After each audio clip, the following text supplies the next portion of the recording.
I love to be in control, whether it's in my career or in my favorite pastime, racing cars. So I wasn't really concerned when I'm sitting in the doctor's office with my wife. We were just there to learn how to take control over this seemingly uncontrollable twitch in my right finger. What I absolutely was not ready to hear at age 46 were those 4 words: "You have Parkinson's disease." I immediately went into shock. 1,000 questions were running through my head. What about my family? Was I going to be bedridden in 10 years? What about my career?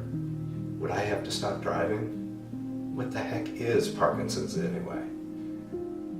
Had I totally just lost control? These heavy questions really weighed on me, and I found myself starting to feel depressed and anxious. I spent a lot of time reading about Parkinson's, talking to a lot of different people, trying to learn as much as I could to begin the process of beginning to take a little bit more control back by acceptance of my diagnosis. I met with a therapist, and she helped me figure out who I am and what was important to me. One of the exercises that she had me go through was to write a letter to Parkinson's. It really helped me a lot on my journey toward acceptance, and I'd like to share it with you now. Dear Parkinson's, I will never forget the day that Dr. Pratt told us you had come into our lives. It simply took my breath away.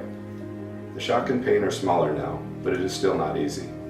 I will never forgive you for making life harder for Dee Dee and others who will have to help when things become more difficult. It wasn't supposed to be this way. I thought I did everything I was supposed to do.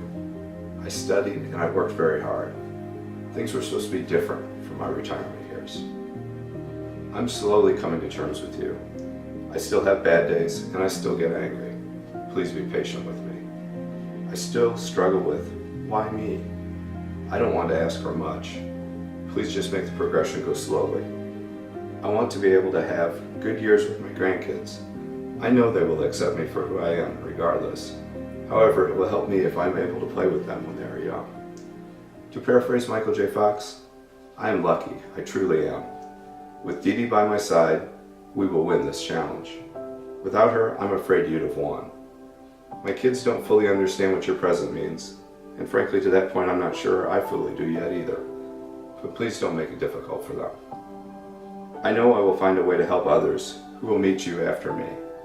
I'm not exactly sure what that will look like, but I will figure it out.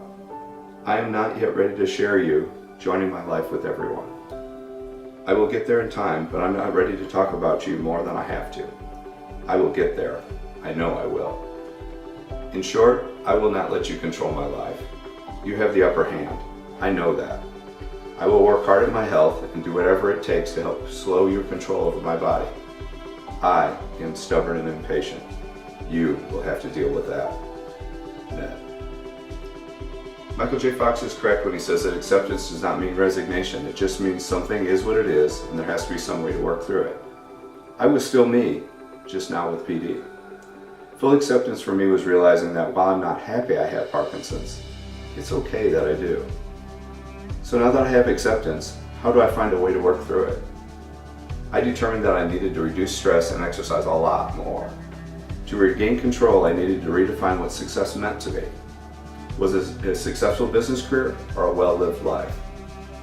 My wife and I determined that meant living our lives to the fullest rather than just focusing on the next goal.